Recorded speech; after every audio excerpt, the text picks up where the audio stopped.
बिस्मिल्लाहिर्रहमानिर्रहीम। अस्सलाम वालेकुम। लर्न मैथ्स इन फन में आप सबको खुशामदीद। आज हम सीखेंगे क्लास 8 के मैथ्स के chapter number 3 exercise 3.4। Question number 1 है हमारे पास। For a family of 4 members rupees 40,000 is sufficient for 25 days. एक फैमिली है, उसके 4 मेंबरान हैं, 4 लोग हैं, उसमें रुपीज़ 40,000 इज सफिशेंट, उसके लिए 40,000 रुपये काफ़ी होते हैं फॉर 25 डेज, 25 दिन के लिए। यानी एक चार लोगों की फैमिली 40,000 रुपये 25 दिन तक खा सकती है, उनके लिए पूरे होते हैं। For how many days rupees 40,000 will be sufficient for a family of 6 members. तो ये बताएं कि कितने दिन के लिए 40,000 रुपये काफ़ी होंगे for a family of 6 members, यानी 6 मेंबर्स के लिए। अब हम क्या कर लेते हैं कि इसमें हम मालूम कर लेते हैं कि कितने दिन के लिए 40,000 रुपये काफ़ी होंगे। तो हम लोग देख लेते हैं कि इसमें कौन कौन से हमें वैल्यूज़ दी गई हैं। मेंबर्स दिए गए हैं, अमाउंट दी गई है और डेज दिए गए हैं। इसके साथ हमें डेज मांगे भी गए हैं। तो जो हमारे पास एक्स वैल्यू होती है, अननोन वैल्यू होती है, जिसे हमने मालूम करना होता है, वो हम कोशिश करते हैं कि लास्ट में लिखें, क्वांटिटी नंबर 3 लिखें, और बाकी जो वैल्यूज़ दी गई हैं वो हम लोग क्वांटिटी 1 और 2 इस तरह उनको लिखें। तो ये सीखने के लिए मैं अब एक और वीडियो बना चुका हूँ, उसका लिंक आपको डिस्क्रिप्शन में और ऊपर आई बटन में मिल जाएगा, आप वहाँ जाके भी देख सकते हैं। तो चलते हैं सॉल्यूशन की तरफ। इसमें हमें पहले दिया गया है मेंबर्स, दूसरा हमें दिया गया है अमाउंट, और तीसरा हमें दिया गया है डेज। मेंबर कितने हमारे पास 4 मेंबर्स हैं, अमाउंट कितनी है 40,000 है, और कितने दिन हैं 25 दिन हैं। तो साथ में हमें कहा गया है हाउ मैनी डेज, यानी डेज मांगे गए हैं कि कितने दिन तक 40,000 यानी अमाउंट जो है 40,000 है, सफिशेंट फॉर 6 मेंबर्स यानी 6 मेंबर्स के लिए। तो हम ये देख लेते हैं कि इनमें आपस में डायरेक्ट रिलेशन है या इनवर्स रिलेशन है, ये आपस में डायरेक्ट प्रोपोर्शन बनाते हैं या इनवर्स प्रोपोर्शन बनाते हैं। तो इसके लिए हम एरो मेथड यूज़ कर लेते हैं, जो मैंने उस वीडियो में भी सिखाया था। तो एरो मेथड में हम क्या करते हैं, जो अननोन वैल्यू होती है उससे हम लोग मालूम करते हैं, यानी नीचे से ऊपर या ऊपर से नीचे इसके साथ एरो बना देते हैं। फिर इस एरो को देख के हम इन दो को देखते हैं कि किसकी वैल्यू, कौन सी क्वांटिटी अननोन क्वांटिटी के साथ डायरेक्ट है और इनवर्स है। तो सबसे पहले हम अमाउंट देख लेते हैं। अमाउंट हमारे पास 40,000 है, कितने दिन के लिए काफ़ी है 25 दिन के लिए। तो अमाउंट दोबारा से हमें 40,000 दी गई है, तो ये वही 25 दिन के लिए ही काफ़ी होगी। तो जो अमाउंट है वो डेज के साथ, चाहे आप इसको सीधा एरो लगा लें या उल्टा लगा लें, चाहे डायरेक्ट प्रोपोर्शन बना लें, इन्वर्स बना लें, कोई फ़र्क नहीं पड़ेगा, क्योंकि उसकी जो वैल्यू है उसमें चेंज नहीं आया। तो इसको हम लोग ऐसे ही एरो बना देते हैं एक नीचे से ऊपर की तरफ। इसके बाद आ जाते हैं मेंबर्स। तो मेंबर्स हैं 4 और अमाउंट पूरी हो रही है 25 दिन के लिए। जब 6 मेंबर्स हो जाएंगे, मेंबर्स की तादाद ज़्यादा होने की वजह से ख़र्चा भी ज़्यादा हो जाएगा। तो ये होगा कि अमाउंट जो है कम दिनों में ख़त्म हो जाएगी, यानी डेज़ में कमी आएगी। तो मेंबर्स की तादाद ज़्यादा हो रही है तो डेज़ में कमी आएगी। तो ये इसके साथ क्या कर रहा है, इन्वर्स प्रोपोर्शन बना रहा है डेज़ के साथ, क्योंकि जितने ज़्यादा लोग हैं इतने ज़्यादा पैसे खर्च होंगे, उतने कम दिनों में वो पैसे ख़त्म हो जाएंगे। तो हमने क्या किया है, एक्स की वैल्यू फाइंड करते हैं, तो इसको हम लोग एरो मेथड के वो देख लेते हैं। चाहे टेल और हेड लिखें या हेड और टेल लिखें, यानी टेल हम लोग ऊपर लिखें हेड नीचे, या हेड ऊपर लिख के टेल नीचे लिख लें। कोई फ़र्क नहीं पड़ता। इसके साथ ही जो बाकी अमाउंट्स हैं उनको हमने देखना होता है। तो हम लोग इसको लिख लेते हैं x/25 इज़ इक्वल टू, ये जो मेंबर्स हैं ये हम देख लेते हैं। इसको हमने टेल और हेड लिखा है, यानी पहले ऊपर टेल लिख दिया, नीचे हेड लिखा है। तो इसको टेल ऊपर और हेड नीचे लिखेंगे, यानी 4/6। अभी जो अमाउंट है ये आप लोग इधर मल्टीप्लाई करें या ना करें ये सेम है, इससे कोई फ़र्क नहीं पड़ता। खैर मैं लिख देता हूँ 40,000/40,000, यानी इसको आप इस तरह लिख सकते थे कि x/25 इज़ इक्वल टू 4/6, यानी ये तो कट के यही रह जाना था, एक में मल्टीप्लाई हो जाना था। तो हम लोग क्या करते हैं, बाकी को सोल्व कर लेते हैं। तो हम क्या करते हैं, 40 और 40,000 को आपस में क्रॉस कर देते हैं, कट जाएगा, इससे 1 रह जाएगा। तो इसको इसमें ज़रब दे दें तो यही 4/6 ही रह जाएगा। तो इस 4/6 को हम लोग क्या करते हैं कि काटते हैं 2 के टेबल पे, 2 2 ज़ार 4 और 2 3 ज़ार 6। इसके बाद हम क्या करते हैं, इस 25 को इस दूसरी साइड पे ले जाएंगे। तो हो जाएगा x is equal to 2/3 multiply 25।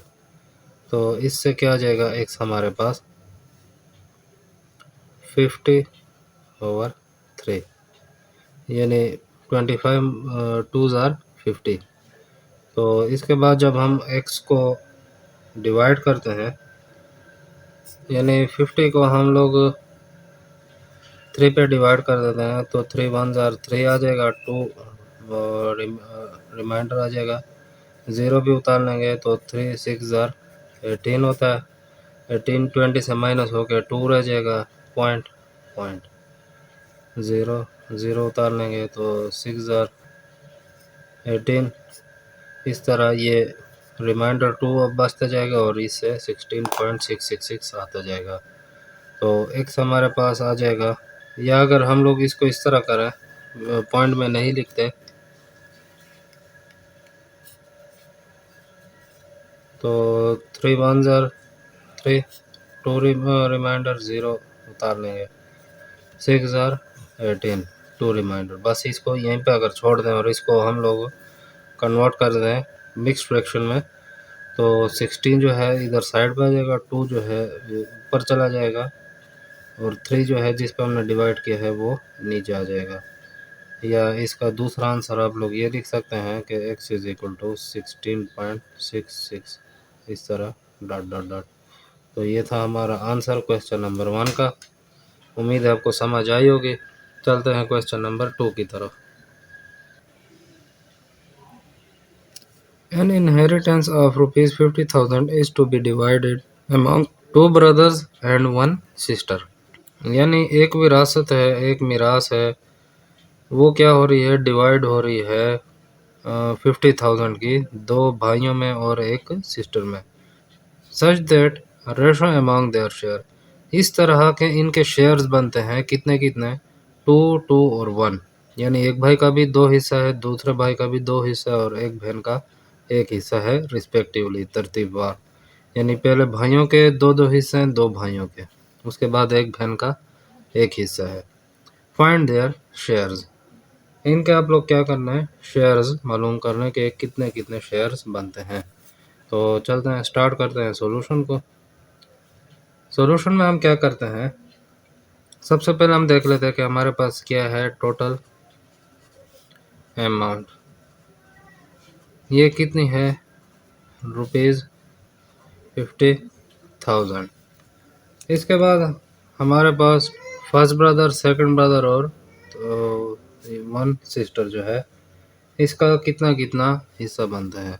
तो हम ये देख लेते हैं, फर्स्ट ब्रदर, इसका सेकंड ब्रदर और तीसरा सिस्टर, इसका कितना कितना शेयर बन रहा है, 2 2 और 1। यानी भाई, पहले भाई का भी 2 हिस्से, दूसरे भाई के भी 2 हिस्से और बहन का 1 हिस्सा। या इसको आप कह सकते हैं कि रेशो ऑफ शेयर 2:2:1। इस तरीके से भी आप लोग इसकी जगह लिख सकते हैं। इसके बाद हम क्या करते हैं, सम ऑफ रेशोज या सम ऑफ शेयर्स, टोटल शेयर्स कितने बन रहे हैं, यानी भाई के, बहन के और दोनों भाई और बहन के कितने हिस्से बनते हैं। तो 2+2+1 = 5। इसको आप लोग टोटल शेयर्स भी कह सकते हैं कि यानी टोटल कितने शेयर बन रहे हैं। अब हम क्या करते हैं, पहले भाई का हिस्सा मालूम कर लेते हैं। यानी 5 हिस्सों में से 2 हिस्से एक भाई को जाएगा, 5 हिस्से में से 2 हिस्से दूसरे भाई को, और 5 हिस्से में से 1 हिस्सा तीसरी बहन को जाएगा। तो अब हम ये देख लेते हैं कि फर्स्ट ब्रदर्स शेयर, कि पहले भाई का हिस्सा कितना बन रहा है। तो उसका कितना हिस्सा है, 2। टोटल कितने हिस्से थे, 5। यानी 5 में से 2 हिस्से पहले भाई को जाएंगे और अमाउंट कितनी थी, 50,000। तो 5 1 ज़र 5, 5 1 ज़र 5, 0 0 0 ये ऊपर चले जाएंगे। तो 2 के साथ मल्टीप्लाई करने से आ जाएगा ₹20,000। यानी पहले भाई का हिस्सा कितना बन रहा है, 50,000 में से 20,000। इसके बाद हम देख लेते हैं second brother. Second brothers share वो कितना है, वो भी 2 बनते हैं 5 में से मल्टीप्लाई टोटल अमाउंट। तो 5 1 ज़र 5, 5 1 ज़र 5, और ये बाकी जो है सिफर ऊपर चले जाएंगे। 10,000 को 2 में मल्टीप्लाई करना है तो ₹20,000 दूसरे भाई का हिस्सा बन रहा है। अब हम देख लेते हैं बहन का कितना हिस्सा बनता है। तो सिस्टर्स शेयर कितना है, 1/5 मल्टीप्लाई टोटल अमाउंट, यानी 5 में से 1 हिस्सा बहन का और टोटल 50,000 अमाउंट है। तो 5 1 ज़र 5, 5 1 ज़र 5, 0 0 0 0 ये ऊपर चला जाएगा। 10,000 को 1 में मल्टीप्लाई करने से बन जाएगा ₹10,000। यानी 10,000 टू 20,000 20,000, इन सबको प्लस कर लें तो आपसे 50,000 आ जाएगी। इससे भी आप लोग चेक कर सकते हैं हमारा आंसर दुरुस्त है। तो ये था क्वेश्चन नंबर 2। चलते हैं क्वेश्चन नंबर 3 की तरफ। इसके बाद एक्सरसाइज 3.4 का क्वेश्चन नंबर 3 आता है हमारे पास। Salman, Ahmed and Akram invested an amount in a business in the ratio 2:4:3 respectively. यानी 3 बंदे हैं, सलमान, अहमद और अकरम। उन्होंने क्या किया है, किसी बिजनेस में पैसे इन्वेस्ट किए हैं, कितने कितने, रेशो 2:4:3 रिस्पेक्टिवली, यानी तरतीबवार। यानी सलमान के 2 हिस्से हैं, अहमद के 4 हिस्से और अकरम के 3 हिस्से इन्वेस्ट किए हैं। If the profit at the end of year is ₹45,000, यानी अगर साल के आखिर में उन लोगों को प्रॉफिट हुआ है कितना, 45,000 का। Find their share in profit, यानी प्रॉफिट में आप लोग उनका हिस्सा बता दो कि कितने कितने पैसे इनके बनते हैं इस शेयर के मुताबिक, इस रेशो के मुताबिक। तो चलते हैं सॉल्यूशन की तरफ। तो हमारे पास है टोटल प्रॉफिट ₹45,000। तो हम देख लेते हैं सलमान शेयर, अहमद शेयर, और तीसरा कौन है, अकरम शेयर। यानी सलमान कितना शेयर बन रहा है, 2, अहमद का कितना बन रहा है, 4, और अकरम का कितना बन रहा है, 3। तो सम ऑफ रेशो हम मालूम कर लेते हैं, टोटल हिस्से कितने हैं। Sum of ratios is equal to 2 + 4 + 3।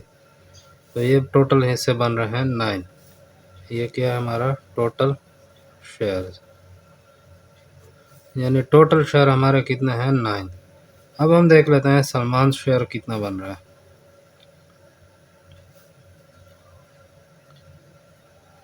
Salman का हिस्सा कितना बन रहा है 2, टोटल कितने हैं 9, यानी 2 हिस्से बन रहे हैं 9 में से, और कितनी अमाउंट है हमारे पास 45,000। तो इसको हम डिवाइड कर देते हैं, 9 1 जार 9, 9 5 जार 45, और ये 3 सिफर हम लोग ऊपर चढ़ा देंगे। इसको 2 में ज़रब दे दें तो सलमान का कितना हिस्सा बन रहा है ₹10,000। इसके बाद हम देख लेते हैं अहमद का हिस्सा हम देख लेते हैं कि कितना बन रहा है। Ahmad share is equal to 4/9 multiply 45,000। तो ये वही मल्टीप्लाई हो जाएगा, सॉरी डिवाइड हो जाएगा, और इसको 5 को 4 में ज़रब देना तो ये बन जाएगा ₹20,000। इसके बाद अकरम का हिस्सा बनता है इज इक्वल टू, अकरम का हिस्सा है 3/9 मल्टीप्लाई 45,000। तो 9 1 जार 9, 9 5 जार, ये कट जाएगा, 3 सिफर ऊपर चढ़ेंगे, तो इसको इसके साथ मल्टीप्लाई करने से आ जाएगा 15,000, यानी 15,000 20,000 10,000, इन दिन को जमा करना है, टोटल 45,000 बनता है। यानी तीनों में बराबर बराबर उनके हिस्सों के मुताबिक डिवाइड हो गया, तो ये इन सब के हिस्से बन गए। उम्मीद है आपको इसके क्वेश्चन की भी समझ आ गई होगी। चलते हैं नेक्स्ट क्वेश्चन की तरफ।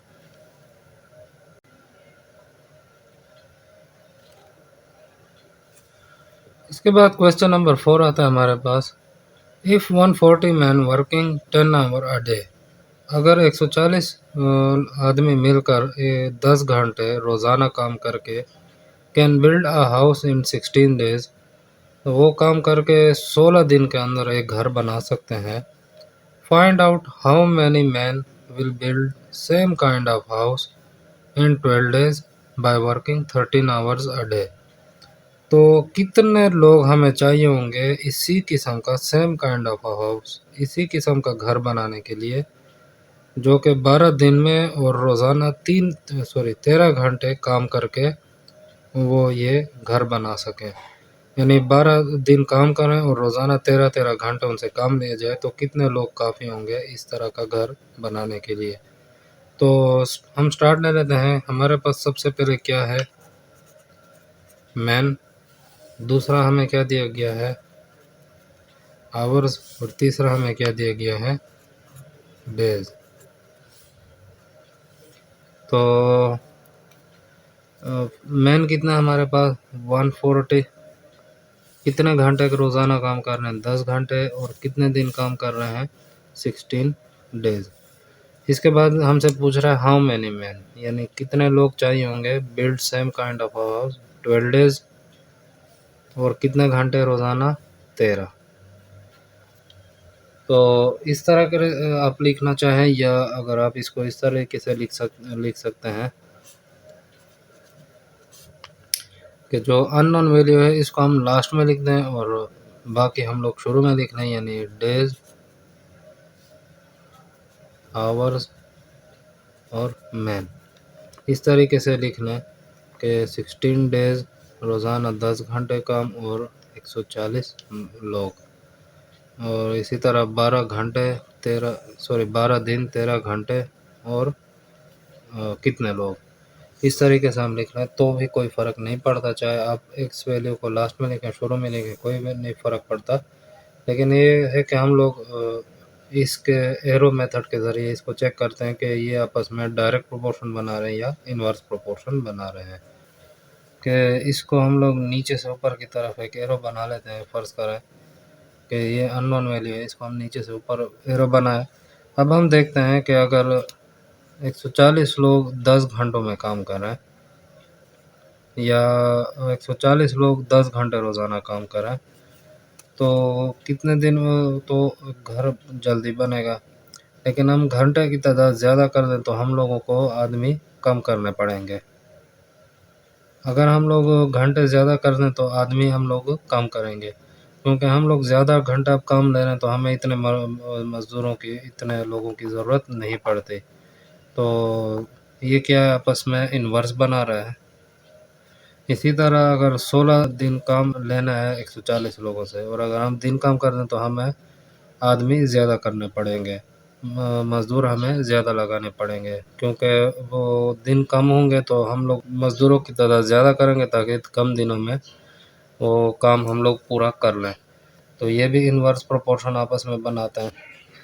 तो हम लोग क्या करते हैं, एरो मेथड के ज़रिए हम लोग x और 140 इज इक्वल टू, यानी नीचे से ऊपर गए, टेल और हेड लिए, इसी तरह ये भी टेल और हेड, ये भी टेल और हेड हम ले लेंगे, यानी 10/13 मल्टीप्लाई 16/12 ये हम ले लेंगे। इससे क्या आ जाएगा हमारे पास, ये आपस में हम लोग काट लेंगे, या इस 140 को भी हम इधर ले आए तो x is equal to 10 multiply 16 multiply 140।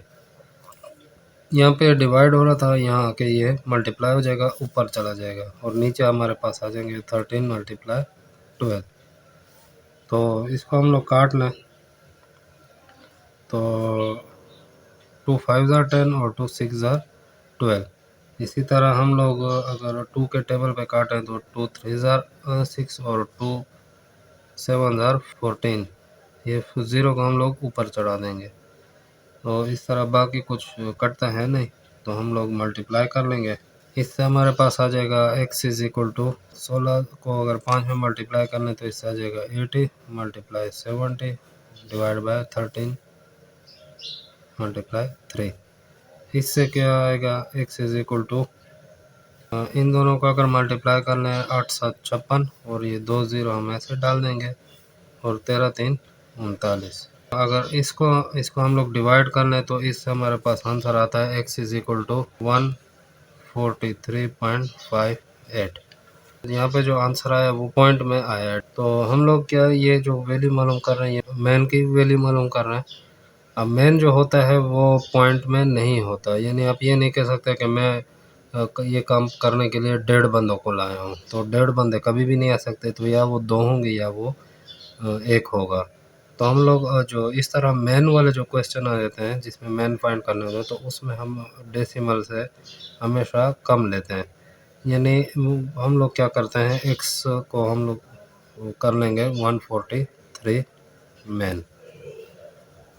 तो ये हम लोग मैन फाइंड कर लिया। ये जो मैन हम लोगों को चाहिए था कि 143 लोग 13 घंटे रोज़ाना काम करें तो 12 दिन में वो घर पूरा कर सकते हैं। तो उम्मीद है आपको इस क्वेश्चन की भी समझ आएगी।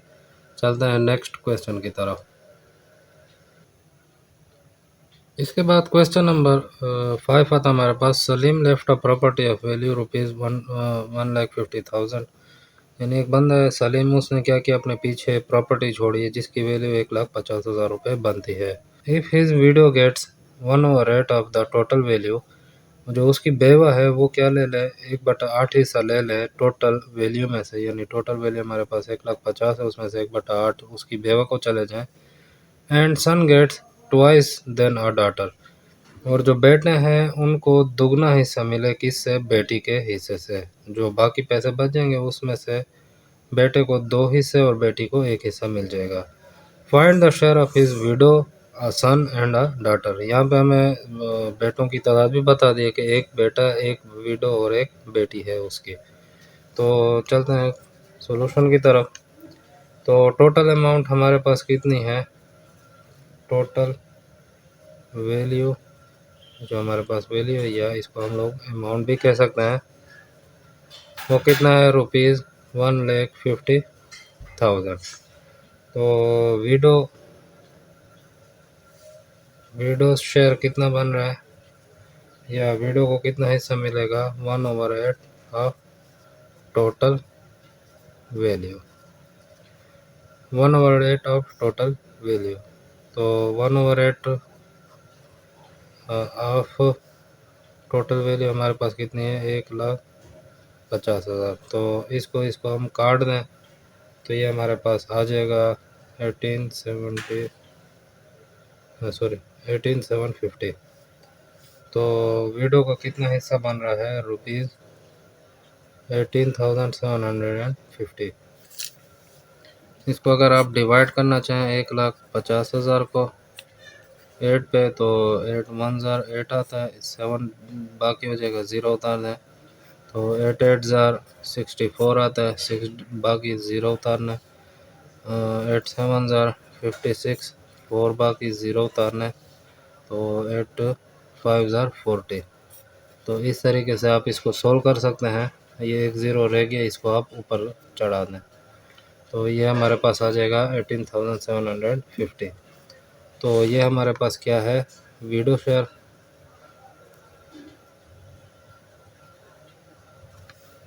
तो अब हमारे पास रिमेनिंग कितने बच गए? जब 18,750 हम बेवा को दे दें टोटल वैल्यू में से, तो रिमेनिंग अमाउंट हमारे पास कितने बच गए?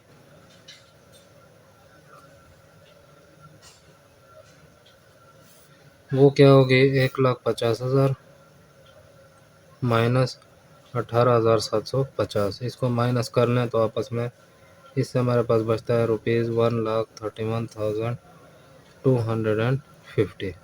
तो ये हमारे पास बाकी बच जाएगा। अब इस वैल्यू में से एक बेटे और एक बेटी का हिस्सा हम लोग मालूम करेंगे। तो सन्स शेयर कितना है और डाटर्स शेयर कितने बनते हैं? तो एक बेटा है, उसके दो हिस्से हैं, और एक बेटी है, उसका एक हिस्सा है। तो सम ऑफ शेयर कितने हो जाएंगे? सम ऑफ रेशोज या शेयर टोटल शेयर कितने हैं? 2 + 1 = 3। तो हम लोग क्या करते हैं, सन का हिस्सा देख लेंगे तीन हिस्सों में से।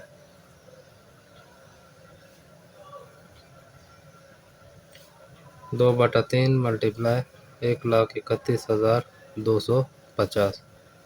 तो इसको अगर हम डिवाइड कर लें, 3 4 ज़ार 12, 3 3 ज़ार 9, और इस तरह 3 7 ज़ार 22, सॉरी 21, और 3 5 ज़ार 15। ये ज़ीरो बाकी इसको ऊपर चढ़ा दें तो हमारे पास आ जाएगा 43,750। इसको 2 में ज़रब दे दें तो हमारे पास बेटे का हिस्सा आ जाएगा सन शेयर। ये कितना बनता है? ₹87,500। इसके बाद हम लोग क्या करते हैं, डॉटर शेयर मालूम कर लेते हैं। डॉटर का शेयर है हमारे पास 1/3 मल्टीप्लाई 1,31,250।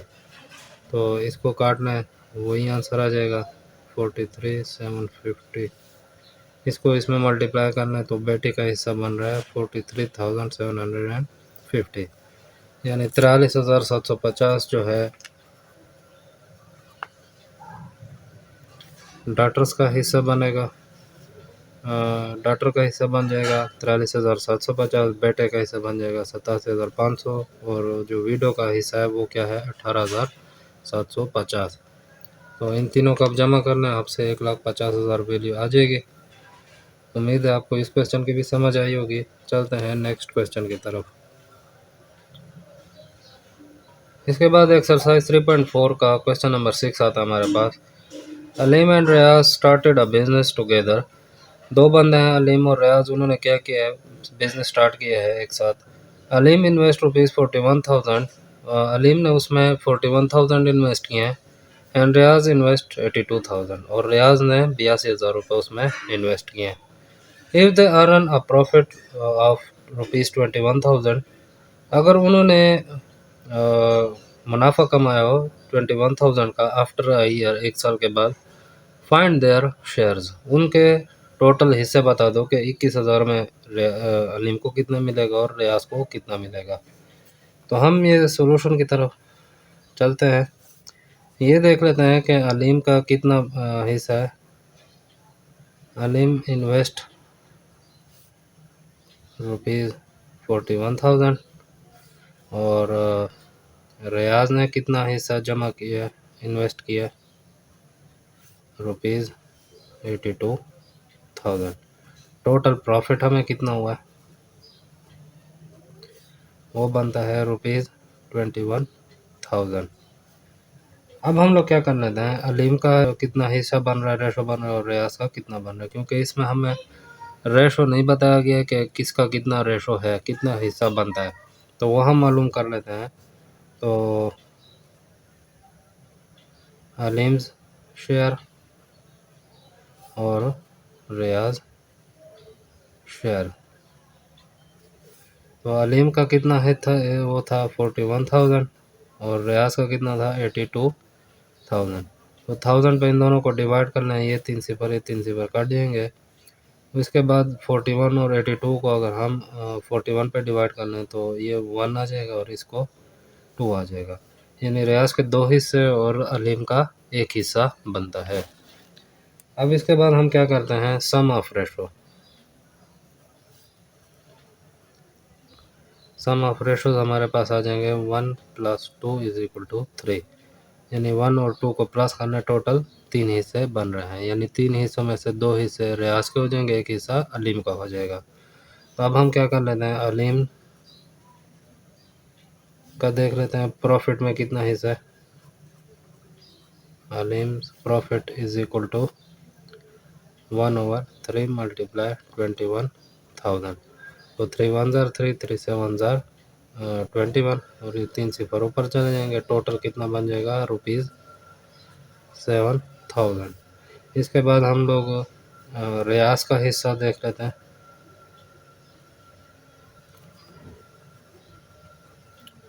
वो बन जाएगा 2/3 × 21,000।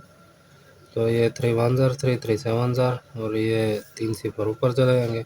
7 को अगर 2 में मल्टीप्लाई कर ले तो आ जाएगा ₹14,000, यानी रियाज को 14,000 रुपये मिलेंगे और अलीम को 7,000 रुपये मिलेंगे। इन दोनों को जमा करने हमारा टोटल प्रॉफिट दोनों बराबर हिस्सों में तकसीम हो गया है 21,000 रुपये। तो ये था हमारा आंसर क्वेश्चन 6 का। चलते हैं क्वेश्चन नंबर 7 की तरफ।